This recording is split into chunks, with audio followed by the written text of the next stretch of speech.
Bonjour tout le monde et bienvenue au podcast Les vraies affaires zéro bullshit. C'est Roch Cholette ici. Merci d'être là. Juste avant de vous parler du sujet derrière moi, je vous parle de COVID aujourd'hui, mais je veux vous demander un petit service. Vous êtes nombreux à écouter nos podcasts via les médias sociaux, notamment Facebook. Mais vous savez que si vous vous abonniez à la chaîne YouTube Les vraies affaires zéro bullshit, ça nous aiderait beaucoup. Ça ne coûte rien. Mais en plus, vous allez avoir une notification dès qu'il y a un nouveau podcast de publier, ce qui est à votre avantage et à notre avantage également. En échange, je vous promets 100$ cette semaine si vous inscrivez l'indice que je vais vous donner à la fin du podcast. Si vous inscrivez donc l'indice dans les commentaires sur la chaîne YouTube, eh bien, vous pouvez gagner 100$ qu'on va faire tirer dimanche. Petite publicité aussi pour fcara.ca, fcara.ca, boutique Santé Beauté, vous pouvez bénéficier de 15% de rabais. 15% de rabais à votre premier achat en ligne en utilisant le code ROCH15, ROCH, R-O-C-H 15. 15% de rabais, vous allez sauver les taxes. Toutes sortes de produits, notamment santé, beauté, produits minceurs également. Le printemps arrive, il fait tellement beau, peut-être en profiter. Bon, je vais vous montrer quelque chose derrière moi. 1 an aujourd'hui, on fait la commémoration des décès liés à la COVID. Mais cérémonie à Québec aujourd'hui. C'était assez solennel, touchant. Parce qu'au-delà des statistiques, puis des masques, puis des contraintes, puis de ci, puis de ça, là, il y a du vrai monde qui sont morts de la COVID. Puis il y a du vrai monde qui ont vu leur chirurgie retardée, probablement des problèmes de santé amplifiés à cause de la COVID. Alors aujourd'hui, c'est le moment de réfléchir à cette année qu'on vient de passer, où l'an passé, à cette date-ci, donc il y a 1 an, le 11, on déclarait officiellement là, la pandémie mondiale. Vous voyez, je me tourne, on est au pas foyer du bonhomme, mais au centre CHSLD Lionel Aymon, juste sur le boulevard Lionel Aymon, l'établissement derrière moi. Pourquoi je vous parle de ça? Bien, évidemment, vous comprenez que ici, on vient de vivre une autre vague, une autre éclosion, 5 morts depuis la dernière manifestation. Quelqu'un qui me demandait des directions. C'est peut-être pas le bon moment, hein? Pourquoi je vais vous parler de ça? Bien, j'ai pas mal de choses à vous dire sur la question du bilan 1 an. Tout d'abord, parlons des CHSLD parce que ça a été l'épicentre. C'était l'épicentre de ce qu'on a vécu de plus atroce au Québec. Ces gens qui ont bâti le Québec, nos personnes âgées qui sont en grande perte d'autonomie, qui s'en vont malheureusement dans ces mouroirs-là.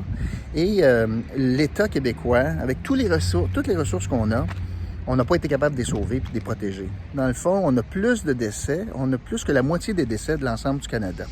Quand on fait ce bilan-là, on regarde donc les décès, les éclosions, les hospitalisations, les mesures de contrainte, les mesures de mitigation qu'on a mises en place, les restrictions, les droits humains qu'on a enlevés, le chambardement dans nos vies.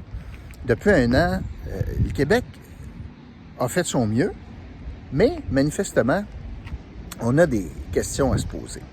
Et le fait qu'on n'a pas pu sauver ces gens-là, plus de 10 000 décès, le fait que, encore une fois, on est pris avec des éclosions, ici 5 décès récemment, ça nous fait poser toutes sortes de questions.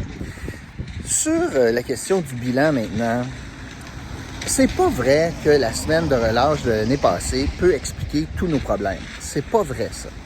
Puis moi, ce qui me rend très triste, c'est quand je regarde toute la question de la reddition de comptes. Quand je regarde le portrait que j'ai devant moi, j'ai un premier ministre qui accepte très mal les questions des oppositions, qui sermonne les oppositions en disant vous ne devriez pas poser de questions difficiles, vous ne devriez pas être négatif, vous devriez supporter le gouvernement. On n'est pas en reddition de comptes présentement. On a une meute journalistique qui, honnêtement, plus souvent qu'autrement, ont été complaisants. Puis je peux comprendre que la ligne est très difficile à trouver quand tu es un journaliste sur la colline parlementaire. On est en pleine crise. C'est pas le temps de brasser solidement là, les décisions. Mais il y a une différence entre être complaisant et être trop arrogant. Puis on n'a pas réussi à trouver cette ligne-là, je pense, encore à Québec. L'autre chose, c'est, je regarde, on parle de 21 milliards de dollars qu'on va avoir mis, juste le Québec, dans la pandémie. 21 milliards de dollars, plusieurs de ces dollars sortent des coffres sans appel d'offres, toutes sortes de compagnies. Et là, la vérificatrice générale va se mettre le nez là-dedans. Et on regarde également les demandes incessantes et répétées des oppositions pour avoir une enquête publique indépendante pour regarder tout ce qui s'est fait. Puis moi, je suis assez ouvert à cela. Puis je trouve que je comprends mal pourquoi on a de la réticence à faire cela. Je vais vous expliquer pourquoi. Le gouvernement dit non, on est en train de regarder ça, mais on dirait qu'on a on met plus d'efforts, notamment avec la vérificatrice générale qui est redevable à l'Assemblée nationale, on met plus d'efforts pour vérifier si on a dépensé correctement les 21 milliards de dollars, plutôt que de regarder de façon rétroactive à savoir si on a bien géré ça, surtout pour la suite des choses, pour éviter une récidive. Et je pense particulièrement à un élément.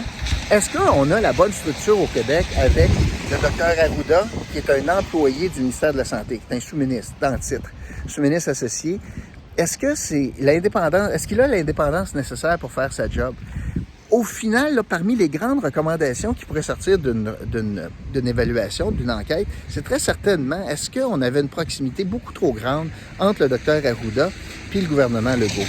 Puis, est-ce qu'on a une confusion des genres? De temps en temps, M. Legault dit « Ah, ben moi, je suis à la santé publique. » De temps en temps, il dit « Je m'en sers de la santé publique, je vais être plus dur qu'eux autres. » Alors, je pense qu'on a une introspection à faire au Québec, à savoir si la structure qu'on a en place, c'est la bonne structure. Mon gut feeling, en partant, c'est non. On n'a pas l'indépendance nécessaire.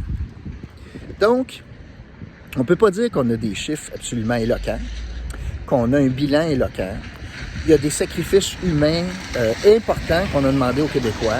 On a des sacrifices financiers importants qu'on a demandé aux entrepreneurs. Les gens ont perdu leur emploi. On a le pire bilan, toute proportion gardée, au Canada avec les décès. On n'a pas su s'occuper de nos personnes âgées fragilisées, avec, par exemple, un CHSLD. Puis on ne veut pas d'enquête publique. Ça me déçoit énormément. L'autre chose, le vaccin. Le vaccin, bonne nouvelle, ça avance. Mais vous regardez dans le journal ce matin, le Canada est comme parmi les pires pays en termes de taux de vaccination par 100 de population. On est très, très loin des pays qui sont dans le G7. Alors, comment est-ce qu'on peut se féliciter puis se gargariser en disant que ça va bien quand on a un score vaccinal qui est épouvantable au Canada, bien que ça s'améliore?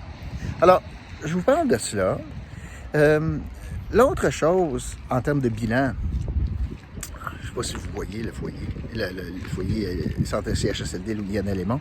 L'autre chose, c'est que pour ce qui est de l'Outaouais, quelque chose qui m'a frappé, moi, puis je l'ai expliqué de différents points de vue, mais c'est très certainement l'incapacité d'apparier nos mesures avec l'Ontario.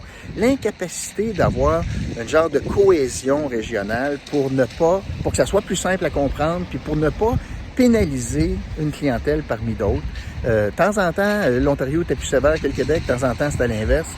On n'a pas été capable de s'harmoniser. C'est mon grand chagrin et pourtant, je trouve que Mathieu Lacombe a mis la table avec la motion à l'Assemblée nationale qui parlait du statut particulier en Outaouais. Il avait le véhicule. Il avait le véhicule pour tenter d'harmoniser. Qu'on n'a eu à peu près aucun point de presse des deux directions de santé publique parce que juste de l'autre côté, vous savez, là-bas, vous voyez, c'est l'hôpital. Ça, c'est l'hôpital de Hull. Alors, qu'on n'a eu aucun point de presse ou à peu près, peut-être qu'il y en a eu un. Ça n'en dit long. Pourtant, on est le même tissu, on a la même région, il y a de l'interdépendance d'un côté et de l'autre, les emplois sont d'un côté et de l'autre.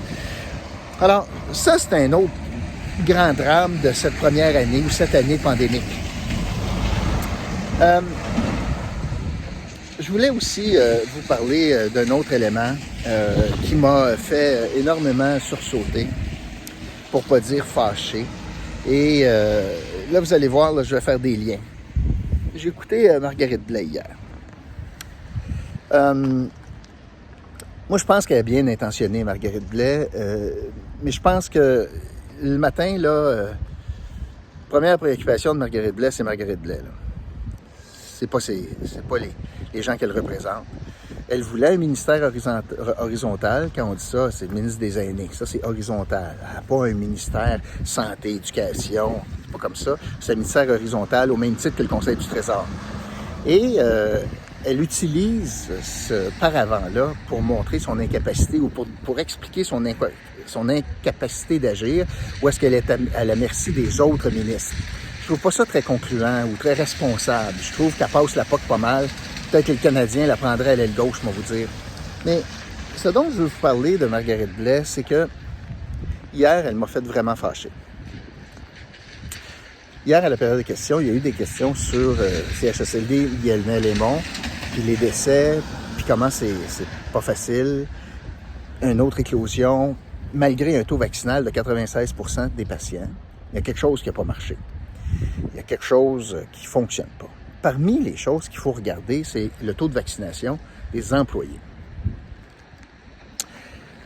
Il était à 40%, ça a dû remonter un peu depuis ce temps-là, mais on a, ça veut dire 6 travailleurs sur 10 qui rentrent là, ils n'ont pas de vaccin. Puis la troisième vague ici fait en sorte qu'il y a eu 5 décès, puis plusieurs qui l'ont attrapé malgré la vaccination. Et Marguerite Blais est allée dire quelque chose de vrai, mais qui est épouvantable à dire pour ce gouvernement-là. Elle est allée dire, vous savez,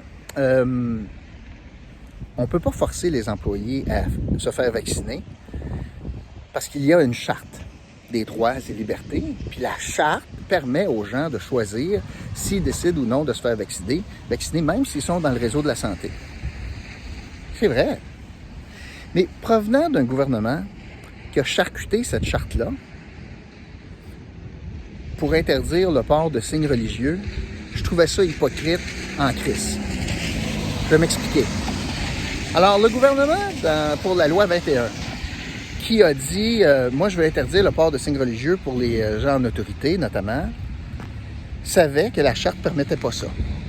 Il a décidé de dire que, nonobstant la charte, il y a une clause dérogatoire, en disant, je m'en sac la charte, c'est tellement important pour le Québec, là, d'interdire une femme d'enseigner voilée.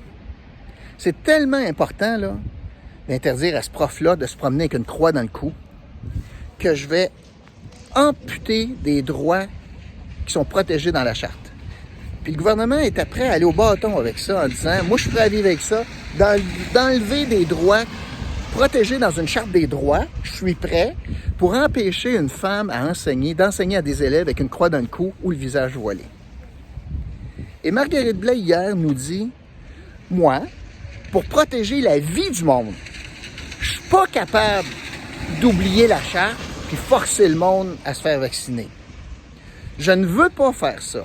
Je ne veux pas dire que la charte n'est pas importante, puis dans le fond, l'intérêt public ici ferait en sorte qu'on, voyons donc, tu te vaccines, tu fais vacciner ton monde. Le gouvernement se réfugie derrière une charte en disant la charte ne le permet pas, alors qu'il s'en est crissé de la charte quand ça a été le temps d'interdire les signes religieux. Fait que pour le gouvernement, là, les droits individuels, on les bafoue quand vient le temps de la religion, puis quand vient le temps de sauver la santé du monde, ah là, la charte est bien importante. C'est ça que Marguerite Blais nous a dit hier. Moi, je pense que la charte devrait être respectée tout le temps. Puis pas forcer le monde à se faire vacciner. Mais si tu as un gouvernement qui décide de piler sur la charte, torpiller la charte, charcuter la charte, pour empêcher une femme ou un homme, une autorité d'enseigner avec une croix dans le cou, ben, est-ce qu'on peut réfléchir est-ce qu'on peut faire sauter la charte pour forcer une infirmière qui traite ma mère au CHSLD de se faire vacciner? Est-ce qu'on peut penser à ça? Alors, hier, je trouvais ça assez hypocrite, assez malaisant, merci, de la part de Marguerite Blais d'avoir ce discours-là. Elle aurait dû, ou bien elle n'y a pas pensé, ou bien elle a dû avoir une petite gêne. Puis encore une fois, pour se protéger, elle, de son incurie au CHSLD Lionel-Lémont, décide de blâmer tous les autres, tout le monde. C'est pas de ma faute, c'est la santé. Là, hier, c'est pas de ma faute, c'est la charte. Alors qu'elle était la première à dire la charte, je m'en crisse quand il s'agit de la religion. Fait que, comme bilan aujourd'hui, moi, je pense aux gens qui ont perdu des familles, des membres de la famille, qui ont perdu des êtres chers, qui ont vu leurs problèmes de santé empirer à cause des effets collatéraux, puis de délestage, puis etc. Puis on dirait qu'après 1 an, puis on n'est pas sorti de l'auberge, on est encore en retard dans la vaccination. Alors, après 1 an, on n'a pas un gouvernement qui dit « Je pense pas que j'ai tout fait mal, je pense pas que j'ai tout fait bien, puis il faut aller au fond des choses, puis ça me prend une enquête indépendante pour vraiment faire le tour de tout, incluant notamment la question de l'indépendance du Dr Arruda. Alors, c'est ce que je voulais vous dire aujourd'hui et je veux aujourd'hui vous donner comme indice le mot « charte », comme dans la Charte des droits. L'indice, ça sera le mot « charte ». Puis j'ai une pensée là, pour les familles là, qui ont dû placer des êtres chers ici, là, puis qui sont inquiets en tabarouette de voir qu'est-ce qui se passe à l'intérieur des murs, puis de voir qu'on n'a pas réussi, pas une première fois, mais même pas une deuxième, puis là, c'est même pas une troisième fois à protéger les gens les plus vulnérables de notre société. C'est ce que je voulais vous dire aujourd'hui. Merci beaucoup tout le monde. Je vous retrouve demain pour un autre podcast, Les vraies affaires zéro bullshit. Salut!